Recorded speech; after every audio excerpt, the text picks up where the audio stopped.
Hey guys, Ridiculous Badger coming at you. Let's keep doing the thing. Like, hey, what do you do once you get all your points? You got your points, and now you get to spend them, right? Because you want stuff. So, here's the things you could get. And up until I want to say, like, I don't know, maybe a month and change ago, we had a plus 25 Apocalyptor and we had a plus 25 Ghost Mask. I picked up the Ghost Mask while I could, and then, well, I was promptly disappointed because then the mini Death Star came out, and now it just sits and I never freaking use it.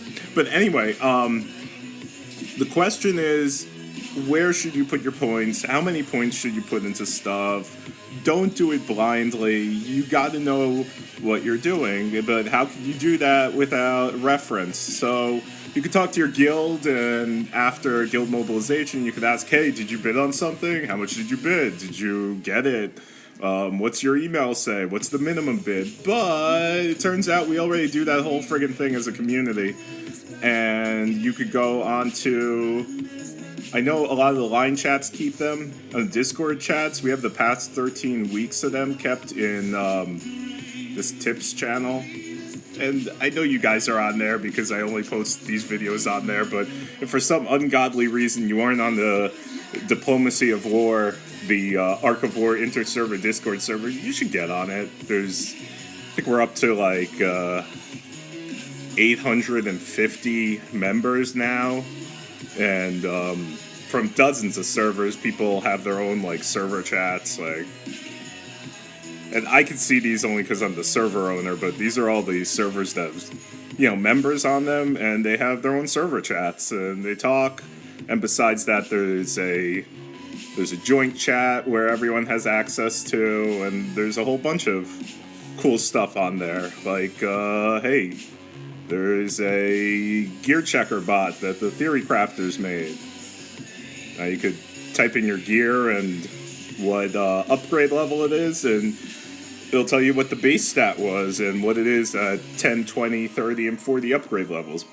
But anyway, for the purposes of this vid, take a look at the past few weeks, decide, based on how many points and the trend. You can see that Led and Lop are posting with the trends, so how much they gain, the minimum bids gained or lost from the previous week, which is super helpful. Something's been going down for weeks, you could be a little bit conservative with how much you bid on it. Generally, what I do, just to make it easy on myself, is I take a look at the end, how many points I have, and based on that, I might add 10% to last week's. So I bid on the Energy Stone. I had like 49,000 points. I put all 49,000 in there, but it's been going up, but it's been going up like 1,000, and a couple of weeks it's gone down. Yeah, I mean, 49,000, I fully expect to get it. As far as the other things, you could see that the two gear pieces, the Eye of Abyss and Eternal Barrier, they go for, it's right under 60k. Although it's worthy to note that it is much easier to get this 56k for the Eternal Barrier than it is to get 59k for that Eye of Abyss that week.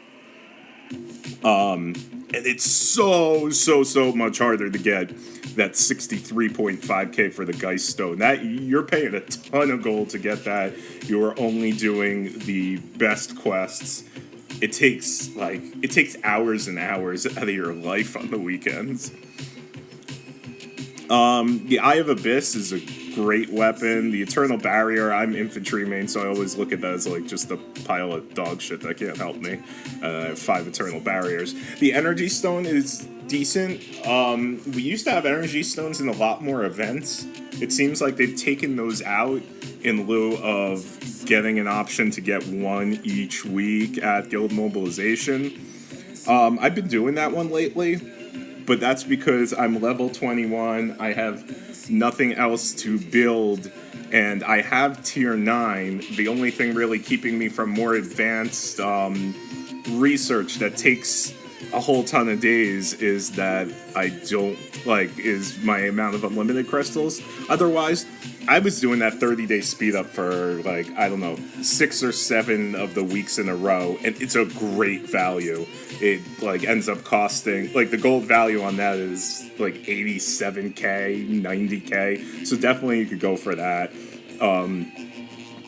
But the A Commander magazines and advanced entry permit, I'd say that's just there if, like, for some reason you couldn't get to that 40k mark, which is pretty easy to get to, as I hope you will see as we continue to go through these. So, definitely strategize what you do. Don't be throwing away your points on this thing. And keep in mind that if you don't bid, then you will just get your points worth in Melange. So it's up to you. You might not want to spend 40,000 Melange on like a single release 10. You might want the 40,000 Melange, and that's okay too.